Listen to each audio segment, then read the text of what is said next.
நாங்கள் அந்த பிரச்சனைக்கே வரல. நீங்களாக கற்பனை கண்டு பாரதிய ஜனதா கூட்டணி, பாரதிய ஜனதா கூட்டணி இல்லை, பாரதிய ஜனதாவோட பாமக பேசிகிட்டு இருக்குது, இப்படியெல்லாம் நீங்களாக கற்பனை பண்ணி ஏசியமாக ஊடகத்திலையும் பத்திரிகையிலும் போடுவதற்கு நாங்கள் பொறுப்பல்ல.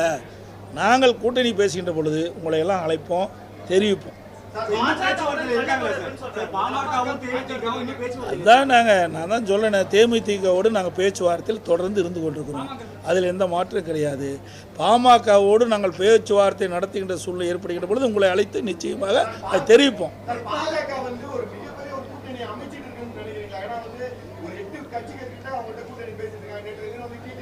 ஏங்க, ஒவ்வொரு கட்சியும் ஒவ்வொரு நிலைப்பாடு உண்டு. அந்த கட்சியை தான் நீங்கள் போய் கேட்கணும். என்னை கேட்டால் நான் என்ன சொல்லுவேன், எங்கள் கட்சியை பற்றி கேளுங்க, நான் பதில் சொல்கிறேன்.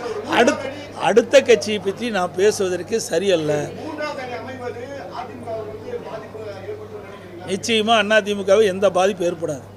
இன்றைய சூழலை பொறுத்த வரைக்கும் அனைத்து இந்திய அண்ணா திராவிட முன்னேற்ற கழகம் ஆட்சியில் இருக்கின்ற பொழுது நிறைய திட்டங்களை நிறைவேற்றி தந்திருக்கிறோம். அதுபோல் அனைத்து இந்திய அண்ணா திராவிட முன்னேற்ற கழக நாடாளுமன்ற உறுப்பினர் நாடாளுமன்றத்தில் தமிழ்நாட்டு மக்களுடைய உரிமை காப்பதற்காக போராடி இருக்கிறாங்க, வென்று இருக்கிறோம். காவிரி நதி பிரச்சனை அதுக்கு உதாரணம். ஆனால் அதே வேளையில் திராவிட முன்னேற்ற கழகத்தை சேர்ந்த 38 நாடாளுமன்ற கூட்டணியோட அவர்கள் இந்த நாடாளுமன்றத்தில் தமிழ்நாட்டு மக்களுக்காக என்ன குரல் கொடுத்துருக்குறாங்க? எதுவுமே இல்லையே. எல்லாமே பேசுகிறோட சரி, அந்த ஓட்டு போட்ட மக்களுக்கு என்ன செஞ்சுருக்கிறாங்க? எதுவுமே இல்லையே. அதனால் மீண்டும் இப்போ தேர்தல் நடக்குது, 2024 நாடாளுமன்ற தேர்தலில். இதில் திமுகவுக்கு வாக்களித்தா அது வீண் தான். ஏன்னா ஏற்கனவே பார்த்துட்டாங்க, 5 ஆண்டு காலமாக திராவிட முன்னேற்ற கழக நாடாளுமன்றத்துடைய நடவடிக்கையை நாடாளுமன்றத்திலே மக்கள் பார்த்து கொண்டிருக்கிறாங்க. தமிழ்நாட்டுடைய உரிமையை காப்பதற்கு எந்த நடவடிக்கை எடுக்கலை, எந்த அழுத்தம் மத்தியில் கொடுக்கல. அதனால் அவங்களுக்கு ஓட்டு போட்டு என்ன பிரயோஜனம்? அதே வேளையில் அனைத்து இந்திய அண்ணா திராவிட முன்னேற்ற கழக நாடாளுமன்ற 2014 2019 வரைக்கும் இருக்கிறாங்க. பல்வேறு பிரச்சனை தமிழ்நாட்டில் வரும்போது தமிழ்நாட்டு மக்களுக்காக, ஓட்டு போட்ட மக்களுக்காக அந்த மக்களுடைய குரல் நாடாளுமன்றத்தினுடைய ஒலிக்கப்பட்டது. அனைத்து இந்திய அண்ணா திராவிட முன்னேற்ற கழக நாடாளுமன்ற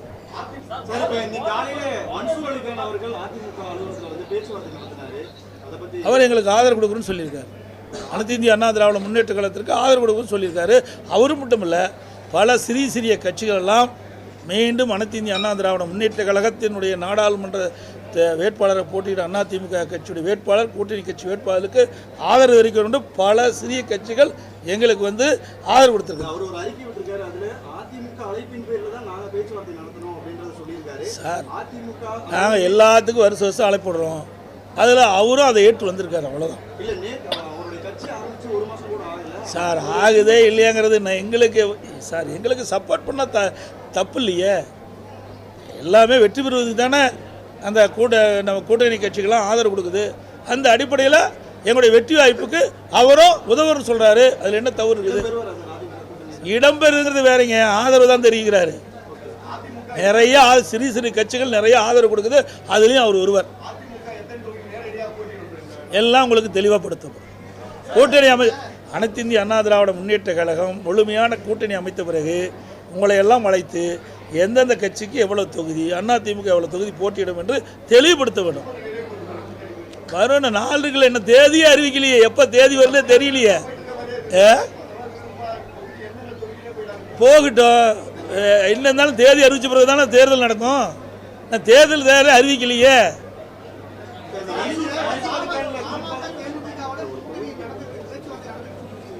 யார் நடந்துட்டு இருக்குன்னு சொல்றாங்க? தேமுதிக நடந்துட்டு இருக்குன்னு சொல்றோம்.